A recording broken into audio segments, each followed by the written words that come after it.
تو یہ اللہ تعالیٰ کے کمالات، اس کی خوبیاں ہیں. وہ العزیز الحکیم، وہ زبردست ہے اور حکمت والا ہے. لہو ملک السماوات والارض، اسی کی سلطنت ہے آسمانوں کی اور زمین کی. یعنی آسمانوں اور زمین میں حقیقی بادشاہت اللہ کی ہے، وہی تصرف کرتا ہے. دنیا میں جو کچھ ہمیں نظر آ رہا ہے یہ عارضی اور وقتی ہے. اللہ نے تھوڑا سا اختیار دیا انسان کو، لیکن حقیقی تصرف وہ اللہ فرماتے ہیں، حقیقی اختیار وہ اللہ کا ہے. اللہ چاہتے ہیں آندھیاں لاتے ہیں، طوفان لاتے ہیں. اللہ چاہتے ہیں کہ بارش کو برساتے ہیں، ہواؤں کا نظام چلاتے ہیں. انسان کچھ حد تک تو مختار ہے، لیکن کچھ حد تک وہ بے بس ہے. موت آتی ہے انسان روک نہیں سکتا، بیماری آتی ہے انسان اس کو روک نہیں سکتا. بال نکل رہے ہیں، انسان چاہے کہ وہ نہ نکلے نہیں کر سکتا. ایک پیر پر آدمی کھڑا ہو جاتا ہے، دونوں پیر اٹھا لے کھڑا نہیں رہ سکتا. تو کچھ تو اختیار اللہ نے دیا ہے تاکہ اسی اختیار کے امتحان لیا جائے کہ انسان اپنے اس اختیار کو استعمال کر کے اللہ کی طاعت کے اندر زندگی بسر کرتا ہے، تاکہ اس کو اس کے جزا دی جائے، اور اس کو انعام دیا جائے، یا اس اختیار کو استعمال کر کے اللہ کی بغاوت کا راستہ اختیار کرتا ہے، نافرمانی کا راستہ اختیار کرتا ہے، تاکہ اس کو آخرت میں اس کو بدلہ دیا جائے اسی کے اعتبار سے. تو حقیقی بادشاہت اور حقیقی اختیار تصرف زمین اور آسمان میں وہ اللہ کا ہے. یحیی و یمیت، وہی جلاتا ہے وہی مارتا ہے. زندگی وہی دیتا ہے اور موت بھی وہی دیتا ہے. اللہ نے دنیا میں موت کے مختلف اسباب مقرر کر دیے ہیں. نظر یہ آتا ہے اس وجہ سے اس کی موت واقع ہو گئی، کینسر ہو گیا، کیا ہے فساد کے اندر چلا گیا اور وہاں مارا گیا. دریا میں گیا، تیرنا نہیں آ رہا تھا، غرق ہو گیا. تو ہر جگہ موت کا ایک ظاہری سبب نظر آئے گا، لیکن یہ ظاہری سبب حقیقی سبب نہیں ہے. حقیقی یہ ہے کہ اللہ نے جس انسان کی موت کا جو وقت متعین کر دیا ہے، جس جگہ پر جس ذریعے سے، اسی جگہ پر اسی ذریعے سے آئے گی. تو موت بھی وہی دیتا ہے، یا حیات بھی وہی دیتا ہے. وہو علی کل شیء قدیر، اور وہ ہر چیز کے اوپر قادر ہے. کوئی چیز اس کی قدرت کے باہر نہیں ہے. جو چاہے جب چاہے جہاں چاہے جس طرح چاہے وہ کر سکتا ہے. والاول والآخر والظاہر والباطن.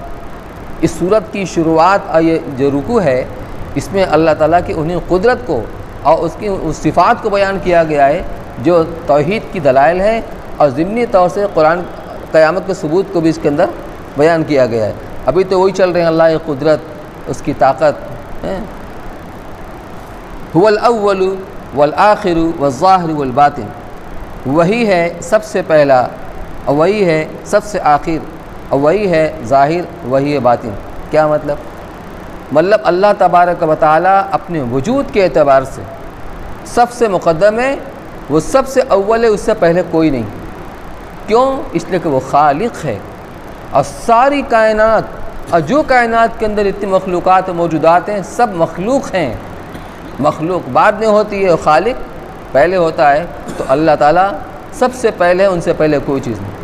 والآخر، سب سے آخر میں. کیا مطلب؟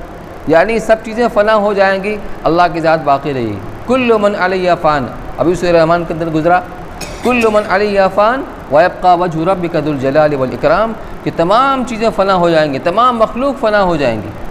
شے، کائنات کی ہر چیز کو بشے کا اطلاق ہوتا ہے. آسمان پر، زمین پر، ذرے سے لے کر سورج تک اور جبریل تک، زمین سے لے کر آسمان تک، ہر چیز پر شے کا اطلاق ہوتا ہے. تو ہر شے فنا ہو جائے گی سوائے اللہ رب العزت کی ذات کے. تو اگر یہ معنی مراد لیا جائے حقیقی اعتبار سے فنا، تو وہ قیامت ہے. یا قیامت قائم ہوگی، ہر چیز فنا ہو جائے گی، کوئی چیز باقی نہیں رہے گی. اور اگر اس سے امکان مراد لیا جائے تو پھر جنت اور جہنم اور اس کے اندر رہنے والے اللہ کے فرمانبردار بندے، نافرمان بندے، وہ تو ہمیشہ ہمیشہ کے لیے رہیں گے. تو اگرچہ وہ باقی ہیں، جنت کے اندر باقی رہیں گے، جہنم کے اندر باقی رہیں گے، لیکن فنا کا امکان بہرحال موجود ہے. تو خلاصہ یہ نکلا کہ اللہ کے سوا ہر چیز فنا ہو جانے والی ہے. تو اول بھی ہے، اس سے پہلے کوئی نہیں، وہ آخر بھی ہے، اس کے بعد کوئی نہیں. والظاہر، اور اللہ تعالیٰ ظاہر ہے. یہ ظہور وجود کی گویا کہ ایک اس کا یہ ذیلی عنوان ہے. ظہور، جو چیز موجود ہوتی ہے وہی ظاہر ہوتی ہے. تو اللہ تعالیٰ اپنی قدرت کے راستے سے جگہ جگہ نمایاں، وہی جو میں نے شعر آپ کو سنایا، قرآن کے سپاروں میں، عیسیٰ کے اشاروں میں، معصوم پیاروں میں نے تمہیں دیکھا ہے۔ کسی کے اندر نرمی ہے، کسی کے اندر سختی ہے، کسی کے اندر بہادری ہے، کسی کے اندر پھولوں کے اندر خوبصورتی ہے، خوشبو ہے، وغیرہ وغیرہ۔ پانی کے اندر روانی ہے، سورج کے اندر جو تمازت ہے، چاند کے اندر جو اس کی ٹھنڈک ہے، رات کے اندر جو برودت ہے، یہ سب کے سب اللہ نے ہر چیز کے اندر کوئی نہ کوئی صفت، کوئی نہ کوئی تاثیر رکھی ہے، اللہ کے رکھنے سے اس کے اندر ہوئی۔ تو اللہ کی قدرت کا ظہور ہو رہا ہے، اس راستے سے اللہ تعالیٰ کے وجود کو بتا رہے ہیں کہ ہم ہیں کرنے والے۔ تو ہوا ظاہر، وہ ظاہر بھی ہے، تو ہر چیز سے اللہ کی قدرت کا پتہ چلتا ہے، والباطن، اور وہ پوشیدہ بھی ہے، یعنی اس کی ذات ایسی پوشیدہ ہے کہ کوئی اس کا ادراک نہیں کر سکتا۔ اور منع بھی ہے کہ اللہ کے ذات کے بارے میں کبھی غور مت کرنا، اس قدرت کے شاہکار کے بارے میں غور کرو، اس سے اللہ کی عظمت دلوں کے اندر بیٹھے گی، ایمان کے اندر اضافہ ہوگا، لیکن اس کی ذات کے بارے میں غور مت کرو، کیونکہ انسان کی وس میں نہیں ہے کہ اللہ کی ذات کی ادراک کر سکے۔ وہ لا تدرکہ الابصار، نگاہیں اس کا ادراک نہیں کر سکتی، وہو یدرک الابصار، لیکن وہ سب کا ادراک کرتا ہے۔ ایک مرتبہ حضور اکرم صلی اللہ علیہ وسلم کی موجودگی میں ایک صحابی اللہ سے دعا کر رہے تھے، اور دعا سے پہلے اس کی حمد و تعریف بیان کر رہے تھے، ایک عجیب انداز میں اللہ کے رسول صلی اللہ علیہ وسلم آپ سن رہے تھے، بہترین انداز میں وہ اللہ کی حمد و ثنا بیان کر رہے تھے۔ یا من لا تراہ العیون، اے وہ ذات جس کو آنکھیں دیکھ نہیں سکتی، ولا تخالطہ الظنون، اور وہ ذات کے خیالات وہاں تک اس کی رسائی نہیں ہے، خیالات کی وہاں تک رسائی نہیں، ولا یصف الواصفون، اس کی تعریف بیان کرنے والے اس کے تعریف کا حق ادا نہیں کر سکتے، ولا یصف الواصفون ولا تغیر الحوادث، حوادثات زمانہ اس کا بال بیکا نہیں کر سکتے، ولا یخشى الدوائر، اور حوادثات زمانہ سے ڈرتا نہیں، یعلم مثاقیل الجبال، اس کا علم ایسا ہے کہ دنیا میں جتنے پہاڑ ہیں اس کا وزن کتنا ہے اللہ تعالیٰ ان کے وزن کو جانتا ہے، ومکائل البحار، سمندر کے اندر پانی کتنا ہے اس کے پیمانے کو، ناپ کو اللہ جانتا ہے، وعدد قطر الامطار، بارش کے قطروں کو اللہ جانتا ہے کہ بارش برستی کتنا قطرہ زمین پر آیا، وعدد ورق الاشجار، دنیا کے درختوں کے پتوں کی تعداد کو وہ جانتا ہے بہترین انداز میں۔ تو یہ اللہ کی صفات ہیں، تو اللہ کی صفات اپنی صفات کے ذریعے سے وہ ظاہر ہے، لیکن ذات کے اعتبار سے وہ پوشیدہ ہے، اس کا کوئی ادراک نہیں کر سکتا۔ وہو بکل شیء علیم، اور وہ ہر چیز کو جانتا ہے، یعنی اس کا علم ہر چیز کو حاوی ہے۔ هو الذی خلق السماوات والارض فی ستۃ ایام، وہی اللہ ہے جس نے پیدا کیا آسمانوں کو اور زمین کو 6 دن میں، ثم استوى علی العرش، پھر قائم ہوا تخت کے اوپر۔ اب اس کا کیا مطلب ہوا؟ آسمان و زمین کی تخلیق، یہ کئی جگہ اس کا ذکر آیا ہے، سورہ سجدہ کے اندر بھی، الف لام سجدہ کے اندر بھی آیا ہے، سورہ اعراف کے اندر بھی آیا ہے، اور کہیں پر تو تفصیل کے ذکر کیا گیا، خلق الارض فی یومین وقدر اقواتها فی 4 ایام، 4 دنوں کے۔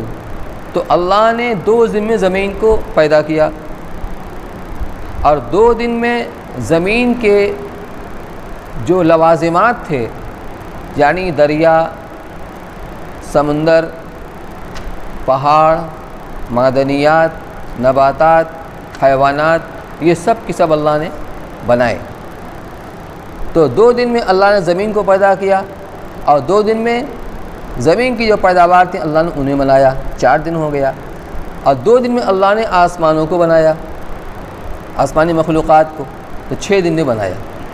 اب سوال یہ پیدا ہوتا ہے، اللہ تعالیٰ ہر چیز کے اوپر قادر ہے، اور ایک جگہ فرمایا گیا اذا اراد شیئا ان یقول له کن فیکون، کہ جب اللہ تبارک و تعالیٰ کسی چیز کا ارادہ فرما لیتے ہیں، صرف اتنا کہتے ہیں کن ہو جا، وہ ہو جاتی ہے، یعنی اللہ تعالیٰ کن کہنے کے بھی محتاج نہیں ہے، تو سمجھانے کے لیے ادھر مشیت ہوئی اور ادھر وہ چیز موجود ہو گئی۔ تو معاملہ تو یہاں پر اللہ قدرت کا یہ ہے کہ مشیت کے ساتھ ہی وہ چیز وجود کے اندر آ جاتی ہے۔ تو 6 دن کے اندر پیدا کرنے کا مقصد کیا ہے؟ اس کو مفسرین کرام نے لکھا ہے کہ یہ تعلیم دینا ہے اپنے بندوں کو کہ تدریج، کسی کام کو تدریجی طریقے پر کرنا، غور و فکر کے ساتھ کرنا، یہ اللہ کی طرف سے تعلیم دی گئی ہے، کیونکہ عجلت اور جلد بازی شیطان کی طرف سے ہوتی ہے۔ بے سوچے سمجھے آدمی یہ کام کرتا ہے تو عموماً اس کے اندر نقصان ہوتا ہے، گھاٹا ہوتا ہے۔ تو کام کو سوچ وچار کر کے اس کا پروگرام بنا کر تدریجی طریقے پر کی جائے، یہ گویا کہ تعلیم دی جا رہی۔ دوسرا سوال یہ ہے کہ 6 دن اور رات، دن اور رات کا نظام تو سورج سے چلتا ہے کہ سورج طلوع ہوا دن شروع ہو گیا، غروب ہوا دن ختم ہو گیا، غروب ہونے کے بعد رات شروع ہوئی، طلوع ہوا رات ختم ہو گئی۔ تو طلوع پر دن شروع ہوتا ہے، غروب پر رات شروع ہوتی ہے۔ ابھی اللہ نے اس کا نظام بنایا نہیں تو 6 دن کا کیسے تحدید ہو گئی، کیسے سمجھا جائے کہ وہ 6 دن؟ تو اس کا 2 جواب دیا گیا۔ ایک تو جواب یہ دیا گیا ہے جس طرح سورج کا جو نظام چالو ہوا اس کے بعد سے جو رات دن کا نظام بنتا ہے، اس کے اعتبار سے 6 دن کتنی مقدار میں ہوتا ہے، اتنی مقدار میں اللہ نے زمین اور آسمان کو، ان کی مخلوقات کو بنایا۔ اور ایک جواب یہ دیا گیا ہے کہ جس طرح الف لام سجدہ کے اندر فرمایا کہ آخرت کا ایک دن تمہارے اعتبار سے 1000 سال کے برابر ہے، کالف سند مما تعدون، تمہارے شمار سے 1000 سال کے برابر آخرت کا ایک دن، تو گویا 6000 سال کا 6 دن ہوا۔ بہرحال جو بھی ہو، مفسرین کرام کہتے ہیں کہ قرآن کے اندر اس طرح کی جو باتیں آتی ہیں اس پر ہمارا ایمان ہونا چاہیے، کیفیت کے پیچھے نہیں پڑنا چاہیے۔ 6 دن اللہ نے کہا ہے تو ہمارا اس کے اوپر ایمان ہے کہ 6 دن اللہ نے بنایا۔ شروعات بھی اتوار کے دن سے، اتوار، سوموار، منگل، بدھ، جمعرات، جمعہ۔ جمعہ کے آخری ساعت میں انسان کی پیدائش ہوئی، آدم علیہ السلام کی۔ اس کے بعد آتا ہے سنیچر۔ سنیچر کو عربی میں کہتے ہیں سبت، یوم السبت، سنیچر کا دن۔ سبت کے معنی قطع کرنے، کاٹنے کے آتے ہیں، تو گویا اس دن کوئی کام نہیں تھا۔ ہفتے میں 7 دن ہوتے ہیں، 6 دن میں یہ سارا کام کیا گیا اور 7ویں دن سنیچر کے اندر کام ختم ہو گیا۔ اس کے بعد فرمایا ثم استوى علی العرش، پھر اللہ تعالیٰ قائم ہوا عرش کے اوپر۔ اللہ تعالیٰ جسمانیات سے وراء الورا ہے، کوئی چیز اس کا احاطہ نہیں کر سکتی۔ جس چیز کا جسم ہوتا ہے، ہم اور آپ جہاں بیٹھے ہوئے ہیں کسی مکان کے اندر بیٹھے ہیں، وہ مکان ہمارا احاطہ کیے ہوئے ہے۔ کتنا بڑا بھی جسم ہو، جہاں پر ہوگا وہ زمین، وہ جگہ اس کا احاطہ کیے ہوئی ہوگی۔ تو اللہ کے ساتھ اس سے وراء الورا ہے۔ پھر مطلب کیا ہے؟ استوا علی العرش، عرش کہتے ہیں تخت کو، تخت شاہی کو، تخت شاہی کو۔ اب استوا کے معنی قائم ہونا۔ جس طرح بادشاہ جب تخت سلطنت کے اوپر براجمان ہوتا ہے تو اپنے پورے پاور کے ساتھ ہوتا ہے، وہ پورے پاور کے، پورے اختیار کے ساتھ ہوتا ہے، اپنے حدود مملکت کے اندر اسی کی چلتی، اسے اختیار چلتا ہے۔ ایک سمجھانے کے طور سے یہ سمجھ لیجیے کہ اللہ ہی متصرف حقیقی ہے، پوری کائنات میں اسی کا تصرف چلتا ہے۔ امام مالک رحمۃ اللہ علیہ سے کسی نے پوچھا کہ حضرت استوا کا مطلب کیا ہے؟ کہ استوا علی العرش، اللہ تعالیٰ تخت پر قائم ہوا۔ کا استوا کے معنی تو معلوم ہے عربی لغت کے اندر، قائم ہونا، مستقیم ہونا، لیکن اس کی حقیقت اور اس کی کنہ اس کے بارے میں کوئی نہیں جانتا ہے۔ اس پر ایمان لانا واجب ہے، اور ایک سوال کے در پہ ہونا بدعت ہے کہ صحابہ نے ایسا سوال اللہ کے رسول صلی اللہ علیہ وسلم سے نہیں کیا۔ اس طرح کی جو باتیں آئیں، کہیں پر قرآن میں اللہ کا وجہ اللہ، اللہ کا چہرہ، کہیں پر ساق ہے، یوم یکشف عن ساق ویدعون الی السجود فلا یستطیعون، ساق یعنی پنڈلی کی تجلی ہوگی، اللہ کی پنڈلی کیسی؟ تو جیسا قرآن کے اندر آیا ہے یہ اشتراک اسمی ہے کہ جو نام ہم جانتے اور پہچانتے ہیں جس نام سے، بس سمجھنے کے لیے نام تو وہی ہے، کیفیت کما یلیق بشانہ، جیسا اللہ کی جناب کے شائن نشان ہے اس کے پیچھے پڑنے کی، درپے ہونے کی ضرورت نہیں ہے۔ بس جیسے قرآن میں اس پر ہمارا ایمان لانا واجب ہے اور اس کے سوال کے پیچھے پڑنا فرمایا یہ بدعت ہے۔ یعلم ما یلج فی الارض وما یخرج منہا، جانتا ہے جو کچھ زمین کے اندر داخل ہوتا ہے اور جو کچھ زمین سے نکلتا ہے۔ داخل ہونے والی چیز کیا ہے؟ بارش کا پانی برستا ہے، زمین کے اندر جاتا ہے۔ نکلنے والی چیز کیا ہے؟ جب بارش کا پانی زمین کے اندر اس کی وسعتوں کے اندر جاتا ہے تو زمین کے باغ و بہار اندر سے باہر آتی ہیں، نباتات، پھل پھول، درخت ہیں، اور اس کے اوپر لگنے والے پھل اور پھول برگ و بار ہیں۔ تو جانے والی چیز بارش کا پانی، نکلنے والی چیز نباتات وغیرہ۔ وما یخرج منہا وما ینزل من السماء، اور جو آسمان سے نیچے اترتا ہے اور جو آسمان میں چڑھتا ہے۔ آسمان سے نیچے اترنے والی چیز کیا ہے؟ فرشتے ہیں، جو اللہ کے احکام کو نافذ کرنے کے لیے آسمان سے زمین کے اوپر آتے ہیں اور پھر زمین سے آسمان کی طرف جاتے ہیں۔ یا مراد ہے جو بندوں کے اعمال ہیں وہ اوپر جاتے ہیں آسمان کی طرف، اللہ کے فیصلے اور اس کے احکامات وہ نیچے آتے ہیں زمین کی طرف۔ وَهُوَ مَعَكُمْ أَيْنَمَا كُنْتُمْ، اور وہ تمہارے ساتھ ہوتا ہے تم جہاں کہیں بھی ہو۔ یہ اللہ کی معیت کیسی ہے؟ اپنی قدرت کے ساتھ، اپنے علم کے ساتھ، اپنی طاقت کے ساتھ، ہر جگہ اللہ موجود ہے۔ تم جہاں کہیں وہاں اللہ موجود ہے۔ تم کالی کوٹری کے اندر ہوگے تو چھپ نہیں سکتے ہو۔ تم کیا کر رہے ہو رات کی تاریکی میں، تنہائی کے اندر، اللہ کو سب پتہ ہے۔ ایک قلعہ نکل کر رینگتا ہے، اللہ کو اس کی حرکت کی پتہ ہے۔ کالے پہاڑ پر کالی رات میں کالی چوٹی رینگتی ہے، اللہ کو اس کے سرسراہٹ بھی معلوم ہے۔ تو انسان کے سارے احوال اور انسان کے سارے اعمال اور ساری کائنات کے احوال سب کچھ اللہ کے علم میں، سب کو اللہ کو پتہ ہے۔ ہوا معکم، وہ تمہارے ساتھ ہوتا ہے تم جہاں کہیں بھی ہو۔ واللہ بما تعملون بصیر، اور جو کچھ تم کرتے ہو اللہ اس کو بھی دیکھ رہے ہیں، یعنی تمہارے اعمال سے بھی اللہ واقف ہیں، کوئی اس سے چھپ نہیں سکتا۔ لہو ملک السماوات والارض، یہ سب اللہ کی قدرت ہے، اس کا علم ہے، اس کی طاقت۔ لہو ملک السماوات والارض، اسی کی حکومت، اسی کی سلطنت ہے آسمانوں اور زمین کے اندر۔ وَإِلَى اللَّهِ تُرْجَعُ الْأُمُورُ، اور اللہ کی طرف سارے امور لوٹائے جائیں گے، یعنی قیامت کے دن سب اللہ کے دربار میں پیش کی جائیں گے اور پھر سب کا فیصلہ ہوگا۔ اس سے قیامت کا ثبوت ہو گیا، یولج اللیل فی النہار، اور ایسا ممکن ہے۔ کیوں کہ اللہ تو روزانہ دکھلا رہے ہیں، کبھی رات بڑی ہو جاتی، دن چھوٹا ہو جاتا، دن بڑا ہوتا ہے، رات چھوٹی ہو جاتی ہے۔ اب آپ یہ بتائیے، ہم نے کبھی غور نہیں کیا، غور کیجئے، اگر 14 گھنٹہ کا دن ہوتا ہے اور 10 گھنٹے کی رات ہوتی ہے، تو پھر جب دن گھٹتے گھٹتے چھوٹا ہو جاتا ہے، 12 گھنٹہ کا یا 11 گھنٹہ کا، اور رات بڑی ہو جاتی ہے، تو جو کٹا ہے اس میں سے گھٹا وہ کہاں چلا جاتا ہے؟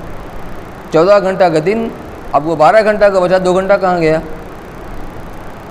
یہ اللہ کی قدرت ہے کہ اس بتدریج ان کے اوقات کو، دن کے لمحات کو رات کے حصے میں اللہ داخل کرتے ہیں، اس کو بڑھا دیتے ہیں، اور رات کی چھوٹی کرتے ہیں تو اس کے لمحات اور اوقات کو بتدریج دن کے اندر بڑھا دیتے ہیں۔ یہ ہے اللہ کی قدرت کاملہ۔ ایسی قدرت والے اللہ ہیں کہ رات کے اجزاء کو دن میں داخل کرتے ہیں اور دن کے اجزاء کو رات میں داخل کرتے ہیں۔ وہ علیم بذات الصدور، اور وہ دلوں کے بھید تک کی، دلوں کی بات تک کو جانتے ہیں۔ یعلم السر و اخفی، انسان نے جو بات اپنے دل کے اندر چھپائی ہے، زبان پر بھی اس کو نہیں لایا، کسی سے کہا نہیں، اپنے دل میں ایک پروگرام بنایا، سوچا، اللہ کو اس کو بھی خبر ہے۔ بلکہ اس سے بھی مخفی تر کہ ابھی کوئی پروگرام بنایا نہیں، کسی چیز کے بارے میں ابھی سوچا بھی نہیں، آئندہ سوچنے والا ہے، اللہ کو اس کی بھی خبر ہے، وہ ایسا جاننے والا ہے۔ تو یہاں اللہ تعالیٰ کی قدرت یعنی توحید کے دلائل دیے گئے، بیان کیے گئے، وہ ایسے قدرت والا ہے، ایسی طاقت والا ہے، ایسا علم والا ہے، اور قیامت کا بھی اس کے اندر ثبوت ہو گیا۔ اب ایک ہفتہ بچا ہے، آج 20 شعبان ہے، اگلا جمعہ پڑے گا 27 شعبان کو۔ حضرت مفتی صاحب تشریف لا رہے ہیں، کل درخواست کی جائے گی کہ اگلا درس وہی دے دیں، نہیں تو پھر انشاءاللہ جیسا ہوگا اعلان کر دیا جائے گا۔ سبحان اللہ بحمدی، سبحانک اللہم وبحمدک، نشہد ان لا الہ الا انت۔